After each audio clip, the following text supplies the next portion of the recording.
Okay, so I was gonna do this a bit more formally because I want to get in the habit of doing formal reviews again. But I just got back from Minneapolis. We were at the Land Fest and I'm tired and I just kind of want to go to bed. So you get to look at my ugly, zitty, unmakeuped face. Anyways, I decided I want to talk about the first 6 episodes of Sailor Moon Crystal. Why first 6? Because if you haven't read the manga, the first volume of the manga, we're caught up. Like, this chunk, is basically the first volume of the manga. And since it is keeping so in line, like, it's not word for word, note for note, but it is staying very faithful, much more faithful than the original anime. I want to kind of, instead of doing a video for every episode, I'm just going to do it for every volume of the manga. So, anyways, let's talk about this. Tumblr. I love you. You know I love Tumblr. You're in my heart. Stop complaining. I know that's what Tumblr does, but really, Sailor Moon Crystal has lost a lot of its likability just because people on Tumblr have been bitching so hardcore.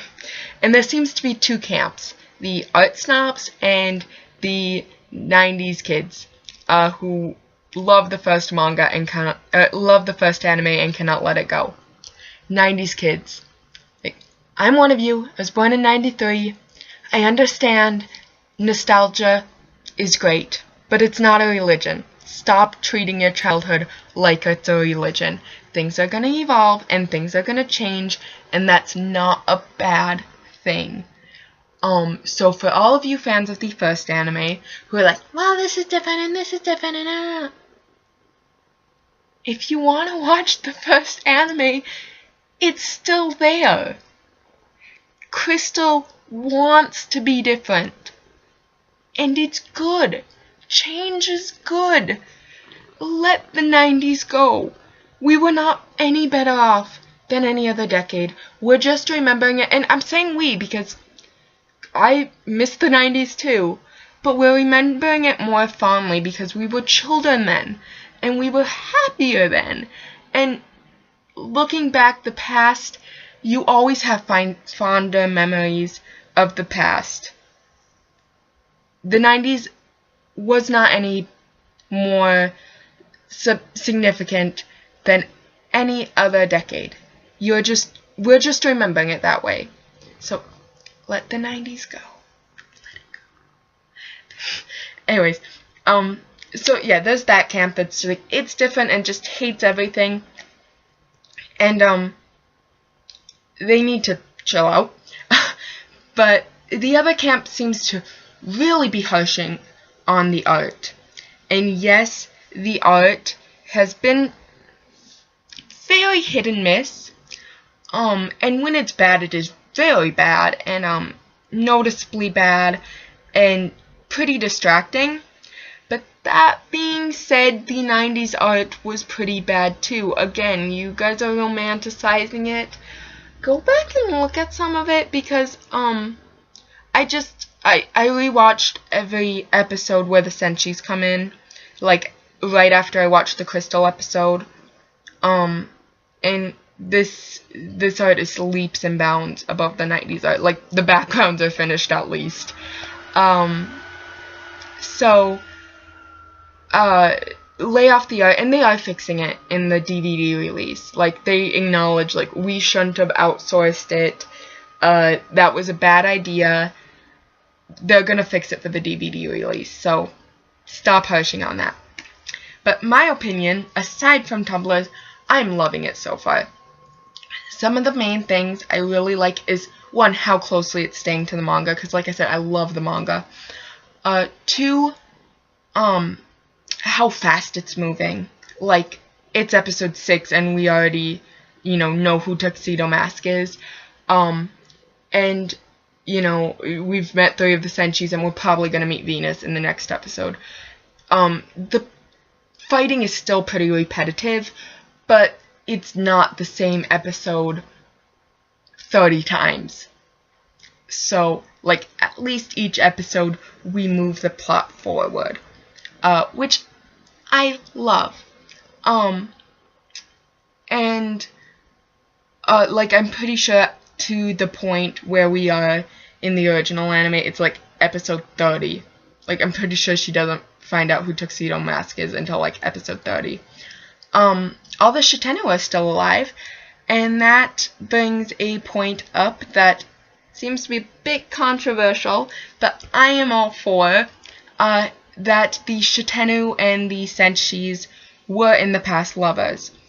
Now this, of course, all the Zozite and Kunzite shippers are crying because they're not gay yet. Like, we've seen no evidence of that so far. Though Zozite was cross-dressing, so maybe. But yeah, there's no evidence of them being gay, which I liked in the original anime. But, you know, this isn't the original anime. They are staying more close to the manga. And Naoko I can't say her name. The creator, Naoko, I could say that, did say she wanted, in Crystal, she was going to explore points that she didn't get to in the manga because she didn't have time. And there have been pictures of the Shitenu and the Senshis, and in pretty much every musical that the Shitenu's in, they're lovers, so, or at least, like, they're paired up. So, they have been teasing that. There have been, like, 3 comments, I think. One with Jadeite being real creep on Mars. Like, really, really fucking sketch. And then Nephrite, I believe, said something to Jupiter, which is his pair. And then, I believe Zozite said something to Mercury. I'm not sure about that. But, so, we might get a love story there, and like I said, the Shitenu are all still alive, where at this point in the manga they were at least back to their crystal forms. So that'll be exciting. I want to see where that goes. And anything for more Silver Millennium. We're getting like teased and like flashback, and I am all for it. Like, the more time we spend in the Silver Millennium, the better. Like, let's see everything there is to see, because I love the Silver Millennium. But more about romance. Usagi and Mamoru. Yes. The way they are handling their relationship, leaps and bounds better. Even better than the manga. One, they have bumped into each other in passing, but they're not like buddy-buddy. Like, in the first anime, she saw him every episode, so at least 30 times she saw him, and a couple times, like, sit down, talk to him. Like, they were still arguing, they were still fighting, but they very easily recognized each other. And, like, I think he dates Rei at one point, and, like, he and Motoki bring her out for ice cream at one point. And it's sad that I know this, but, so, yeah, they would know each other's face. Whereas this, like, you can say, well, why doesn't she recognize Mamoru's tuxedo mask? And actually, she says it too. She's like, why the hell didn't I realize that? But they just kind of bumped into each other. Like, they didn't really sit down and talk. They didn't really get a good look at each other's faces. I mean, of course, at this point, Mamoru, at, like, episode 2, Mamoru knew who she was. But Usagi, like, not seeing this much of his face, and, you know, only bumping into him, like, a couple of times, it's kind of understandable that you don't recognize him right away. But anyways, she does know who he is, and that's great. And another thing that I like that they're doing is they are not having them hate each other and then suddenly love each other. They did that in the original. I mean, like, they were frenemies. They're like, they enjoy making fun of each other, but they still no romantic. Like, he specifically said, I see her like kind of an annoying little sister. He's very rude to her, very, whereas in here, yes, they haven't quite gotten along, but every time they've seen each other, she's like been like blushing and been like, oh, why is my heart beating so fast? And there's been an attraction, there's been chemistry, so like they're building up that, yeah, they were past lovers, and this chemistry, they are soulmates, this chemistry is always going to be there. So I like that. I'm very okay with that. So those have been like my major points. There's some more things like here and there that some things that have bothered me and some things that I've liked, but none very significant. Oh, I will say, they got the underground layer under the game center. We had to see that, and oh my fangirl, that is beautiful, and I'm so glad they are getting the secret base under the game center. That is so, yes, I'm okay with that, and it looks so cool. Anyways, other than that, yeah, I've really liked it so far, and Usagi's already becoming less of a dipshit than she was in the original, because I feel like she matures a lot more in the manga than she ever did in the anime. Like, even at her most mature moments in the anime, it was like, yeah, this is the same character who, like, 2 episodes ago, couldn't even walk in a straight line. I love Usagi, but gosh, I hope they age her up like the manga did instead of... Oh, and there's another cute thing I liked, which, very brief, very short, but Luna, you saw one point in this when Tuxedo Mask was, on air about the Silver Crystal. You saw Usagi's mom playing with Luna with this little cat toy.